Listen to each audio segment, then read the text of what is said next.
Welcome to the Mid Podcast, where we talk about random shit, geek stuff, and wrestling. You can find us on Twitter and YouTube at the Mid Podcast. Also, we are now on Spotify. Woo woo! Yeah. You can find us there at the Mid Podcast and leave us a 5-star rating. So, we're dropping a special podcast today. Catherine and Brendan are here to review Battle of the Belts. AEW's special Saturday night presentation Battle of the Belts. in Charlotte, North Carolina, our home state. Yep. So, overall thought of the whole Battle of the Belts? For an hour show, it was pretty interesting. The matches were very good. It was fun. Like, even the Dustin Rhodes Sammy Guevara match was good. Which we'll get into detail. Yep. I agree. For an hour show, I thought it was overall good. For what I would deem a free pay-per-view. A free preview. A free preview. Yep. Tony, we got you a new name for that. It's a free preview. Yep. Don't say freak preview, but a free Free preview. Yep. All right, so let's get into our matches. So, to kick off the show, it was Dustin Rhodes Who had to fill in for Cody, who got quarantined? versus Sammy Guevara. Your man. Not at Sammy, all. Sammy. No. Sammy Guevara is not my man. So, thoughts about the match? Get my mouse. Oh, thought it was really good. I mean, Dustin Rhodes is like 50-some years old, and he's throwing power bombs on the side of the ring. Through tables? Through tables. I mean, he was tearing down the house. Yeah. The match did start slow. I'll say that. I was like, oh, well, this Well, I match think they were isn't- kind of filling each other out. And speaking of filling out, you know who I want to fill out? Which I'll get to see him on TV Wednesday. Whoop whoop. Ye- Wardlow. I know what all of y'all were thinking. The Catherine fooled you. I think they were just filling each other out, and I thought once they got into like the lockup and stuff, it was really good. There was yeah. a few times I thought Dustin was gonna pin him and win, and then it was gonna set up a Rhodes Brothers confrontation, which I would not have been upset to see. I'd rather have Dustin with the title anyways. What is all this hatred towards Sammy Guevara? I can't say why I hate him because I don't want to get the account suspended early on. You tell me off the air. Yeah. Does it have Why? anything to do with his girlfriend? No, I told you the other day. Oh yeah, certain accusations. Okay, I got you. Or a certain thing he said. Yes, I got you now. So, But as a wrestler, taking that aside, as a wrestler, if you just rated him on his wrestling performance, what would you say? he's a very good wrestler. He's really damn good. To be that young. To be as young as he is, like I said on Saturday, he has a punchable face, and I can't stand him. Okie dokie. Enough of the Sammy Guevara love here. Sammy, I love you, so don't worry about the co-host over here. I mean, I wouldn't kick him out of bed. I mean, he's no MJF. That's kind of a high standard, but wouldn't kick him out of bed. And evidently, Tay Conti ain't kicking him out of bed.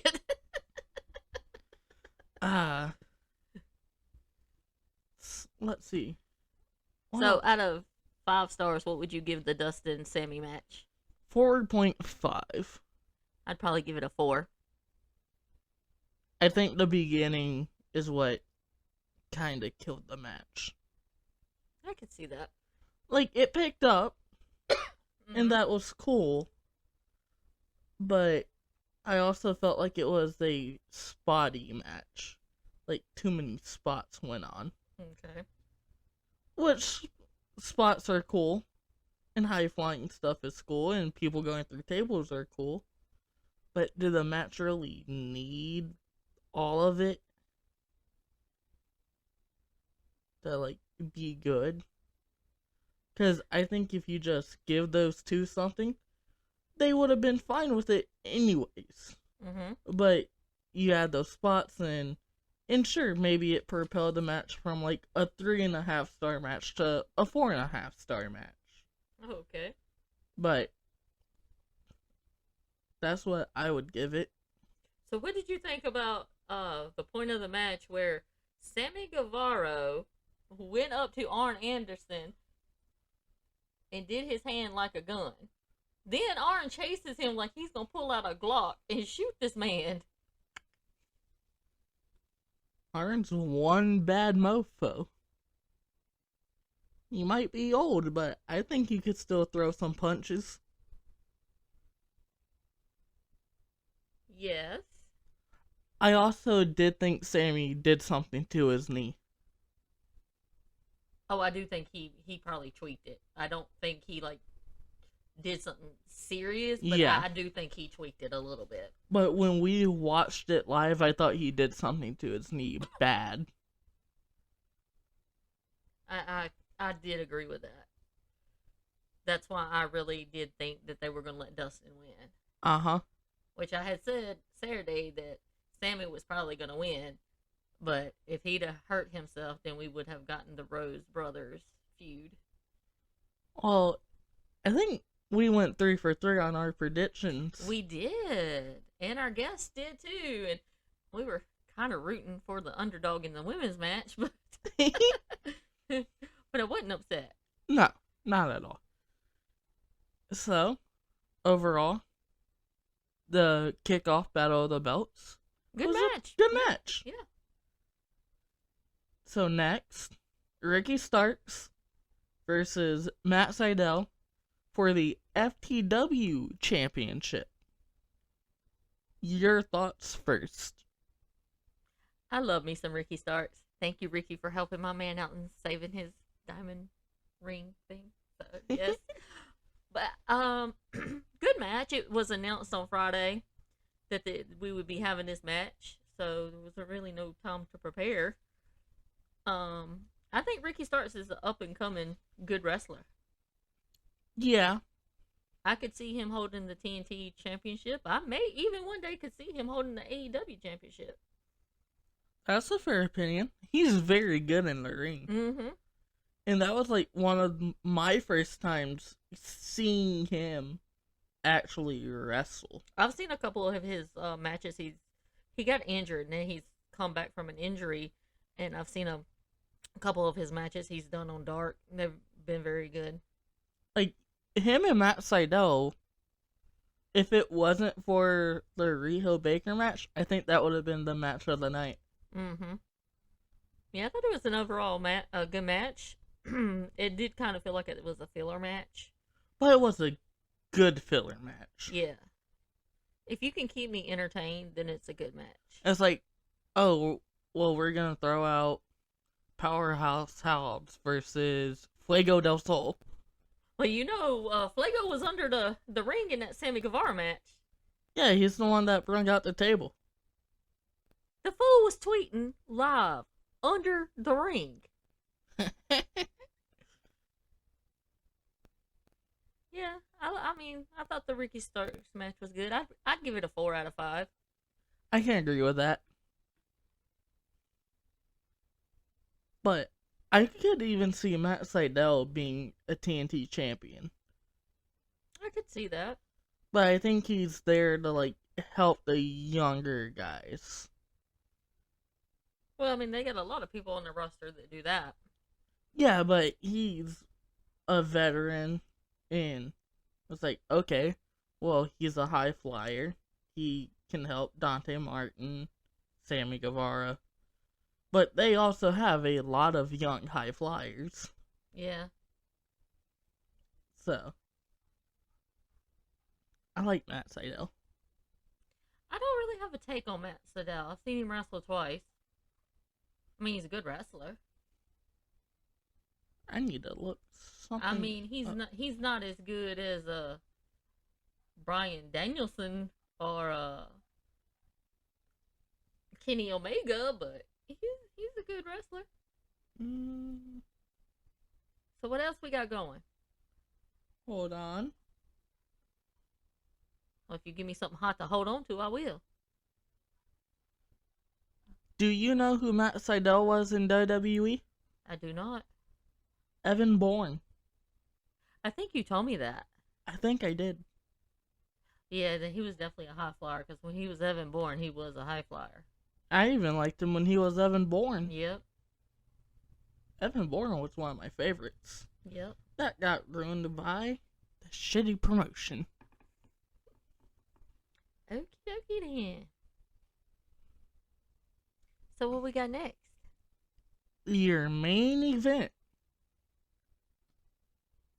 for the AEW Women's Championship, Riho, and all 70 pounds of Riho, Soaking wet. versus Britt Baker, DMD. I like my DMD. You know why I like Britt Baker? Because she's from Pittsburgh. Amen, and she's a Steeler fan. Britsburg. Pittsburgh, yes. Going into this match, Riho has always beat Britt. Mm-hmm. So the odds were kind of against Riho that she was going to lose. Yeah. I thought for a women's match, it was very good.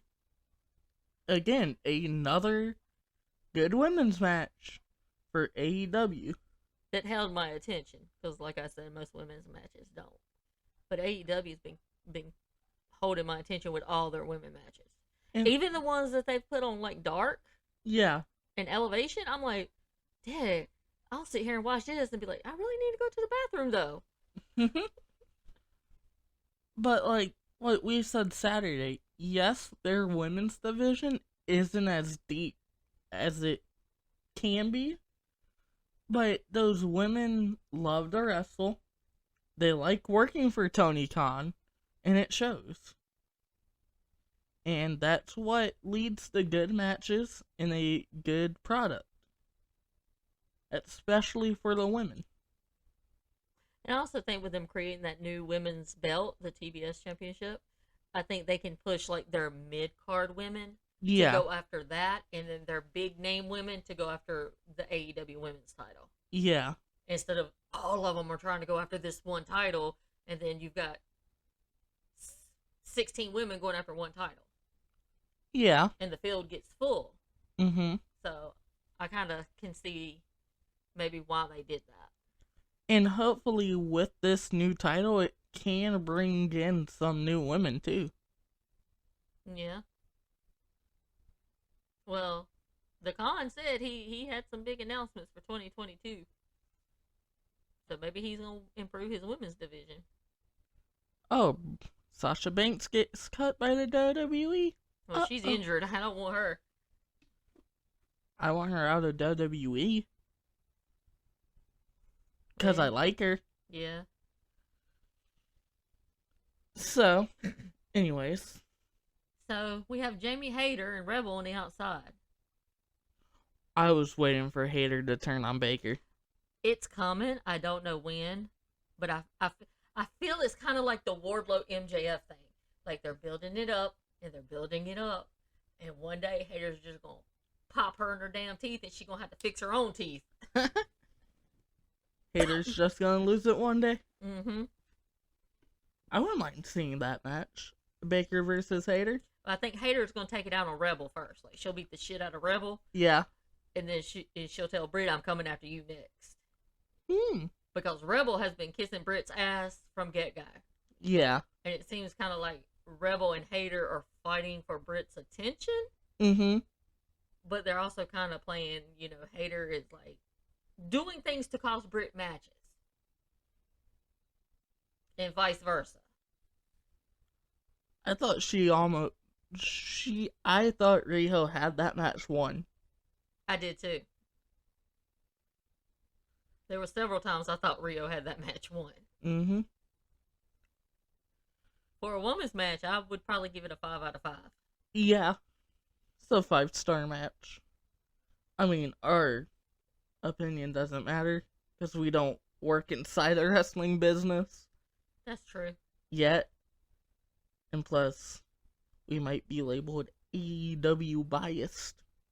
Oh, I'm 100% AEW biased. I ain't gonna lie about that shit. Yeah, me too. But what else went on? That was it. Mm-hmm. That was it. Overall thoughts on the show? Oh, another good product put on by AEW. Really good product. Out of 10, what would you rate it? Probably a 9.5. I mean, I've heard people bitch about, well, it was only an hour. It could have gone 2. Yeah, it could have. But I don't think people realize when you work in television, they give you a time slot. You've got to fit your shit in between this time. And, like, when you, football, for example. Football went into overtime yesterday. I'm watching the Steelers game. Mm-hmm. They come on TV and tell me, because of contractual obligations, we are going to cut from the Steelers game and show you the Panthers game because I live in North Carolina. Well, I don't give a rat's ass about the Panthers. They suck ass. But I care about my Steelers even when they suck ass. So, luckily, I have DirecTV and have the NFL package, so I just flipped it over. Yeah. But I have friends that are Steeler fans that live in North Carolina. They were fucked. I mean, like, okay, so now I got to watch the crappy Panthers. My game is in overtime. It's kind of vital to see who wins because it does kind of mean a playoff spot in football. But because of a contractual agreement, they had to change it. Mm-hmm. And I don't think that's what fans realize when it comes to TV time. Well, we'll get into the NFL stuff later on today. Okay. Because I think we talked about everything that has to do with Battle of the Belts. Yes, another good production by the Con and AEW. Very good. Give it 8 out of 10. And they will do one every quarter. They have a contract with TNT. They have to do one every quarter. That's good. So they'll do some. I don't know if it'll be like Battle of the Belts, everything. No. But they'll create different content for each quarter to do that with on a Saturday night when you ain't got nothing to do and it's cold. I'll be sitting at home watching some AEW. Can't go wrong with that. Nope. And AEW's coming to Raleigh Wednesday. Can sell the Xbox. I am not selling my Xbox. Can sell the Xbox in your room. I ain't selling the Xbox in my room. Okay, I tried. Why would I want to sell the Xbox in my room? I don't know. To get AEW tickets? Yeah. I told you, I would have sold everything that I own in my house if I was going to get a CM Punk MJF match Wednesday night in Raleigh. That would have been the only way. But I will be happy sitting at home on my spot on the couch with my glass of wine, watching Wardlow kick CM Punk's ass. But can't wait for the next one. Can't wait till Wednesday. Yeah, can't wait till Wednesday. Can't wait till next quarter to see what they're gonna do for the free for view. Yep. So, think that's it. Gotta go do something else now. And something I'd like to do. His name's MJF. So, thank you guys for listening to this special podcast. Yes, thank you all of our listeners. We love y'all. Y'all the best. Very. And as we say on the podcast, we are mid out. Adios, Internet.